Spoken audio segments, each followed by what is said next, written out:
My people make una come see wetin happen. No, then say Apap Lamidi court say if he near anywhere Labour Party there again, a quickly they go. Fully they don't return Abure to be the national chairman of Labour Party. They say today court, if Lamidi enter there, they say na quickly na go find himself. Oh, no be me talking. I will leave una make una see how Abure they explain what happened. They say court don't decide. Now Abure na be the national chairman of Labour Party now.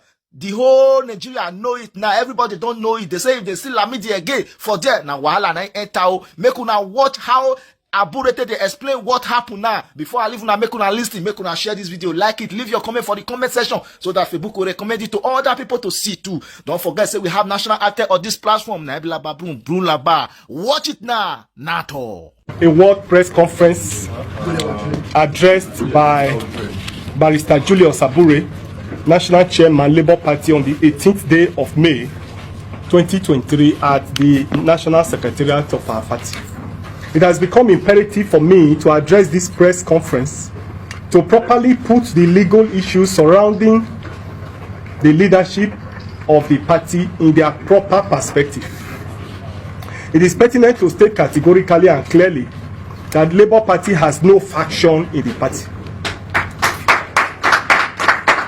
Labour Party has only one leadership, and that leadership is the National Working Committee that is led by me, Barrister Julius Abure.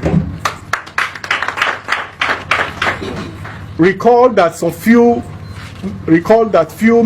members of the National Working Committee boggled themselves into the office and appointed themselves, precisely 4 of them, as officers of the party,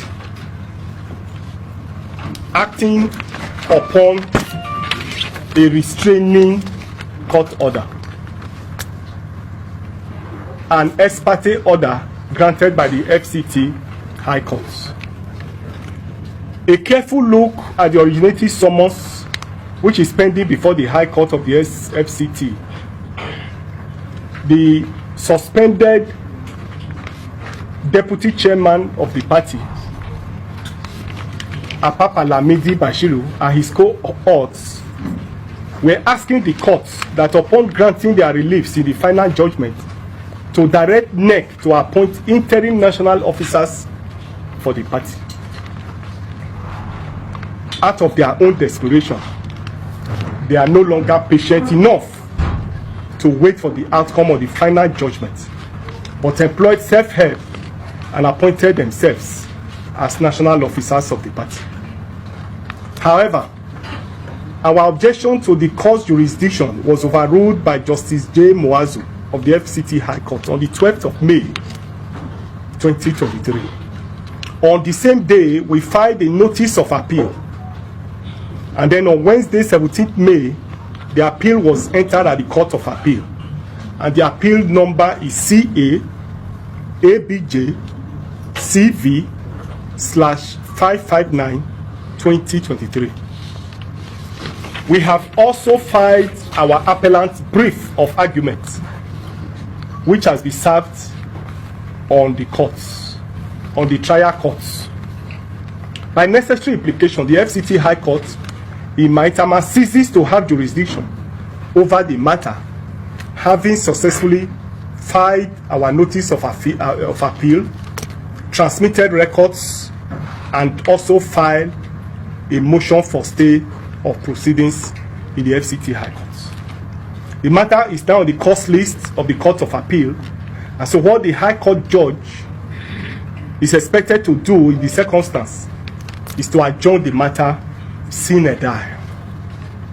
It is worthy of note that in 2021, in the case of Suleiman against APC, reported in Nigeria Weekly Law Report 2023, the Supreme Court overturned the decision of this same Justice Moazu, who wrongly assumed jurisdiction in the case involving the APC in the same circumstances, in the same manner. His decision was jettisoned by the Court of Appeal and the Supreme Court. You can avail yourself of that law report and see the details of it. This report, no doubt, was communicated to the judge for him to be well guided in this same matter. However, surprisingly, he went ahead and also assumed jurisdiction on this matter. However, having appealed and filed a motion of stay and all other processes, and since the lower court is now seized with jurisdiction on the matter, I and my colleagues, earlier restrained by the FCT High Court, have now assumed our constitutional duty as national officers. And from henceforth, we shall continue our good work, which we have been doing for the party and for the nation. We have maintained severally, and we wish to put on record, without sounding immodest here, that under my leadership, the party has been taken from grass to grace. We have elevated the status of this party. We have made it the #1 opposition party in Nigeria. Since the history of this party, this is the first time under my watch, under my leadership, that we will have a sitting governor, or that we'll be having a governor that will be sworn in, 35 House of Rep members, 8 senators, and all others are coming.